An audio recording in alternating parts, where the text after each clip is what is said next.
Last Days on Kraken Mare. The Sixth Seal, Part 1. It's real, Mia van der Ven decides. We evacuate, citizens first, then the old guard, and we assume that we're never coming back. No one breathes.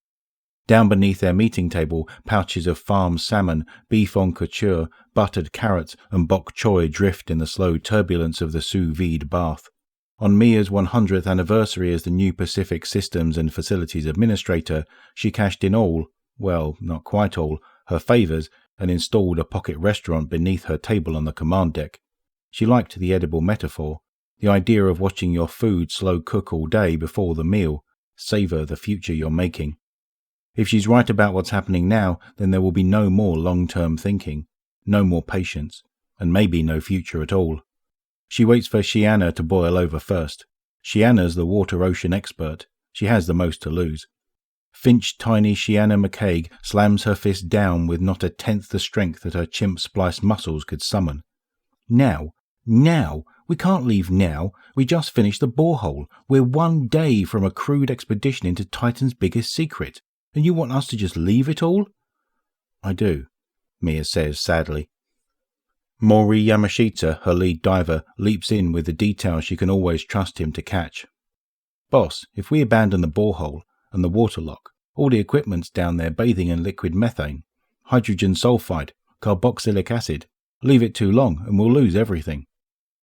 There are almost 3 million people on this arcology and its rigs. Connectivity Supervisor Ismail Barat Senshura training distills his attention down to a single laser-bright point.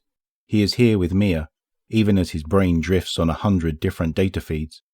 If you're serious about evacuating, we'll need to slot people into smile pods and move them as bulk freight. It's the only way to get the population out. There'll be economic damage, and there'll be deaths. If this is a false alarm... It's not a false alarm, the good man says. This voice Mia didn't expect, but only because he's the new guest at her table. David Miguel Korosek, a man who's literally never harmed a fly, who won't eat plants lest he destroy a sacred entropy pump. Poor David. He came here to make first contact with new life, the wonders that flourish not in Mia's ocean, the methane sea of Titan's surface, but in the enormous water world that lies below Titan's 50-kilometre ice shell. He is an ethicist. He wanted to help them do it right. Shiana crosses her arms. Her recombinant muscles make lean knots at her shoulders' anchors, where her bones are more than bone. How do you know? Korosek gives her his full attention, respecting her question. He is a tall, graceful, dark-eyed man with lashes so thick he seems like he's wearing permanent eyeliner. Mia remembers something from his book about cognitive empathy. Show that you have made a model of their thought. Show that you have listened to it. He responds, Since I don't have any more information than you, how could I possibly be so certain? Yes, Shiana says impatiently. That's what I asked. He holds her gaze. Mia thinks he may have annoyed her, but also that he knows he's done nothing wrong. The AIs who issued the evacuation order use a hammer-forged extrapolation of human morality.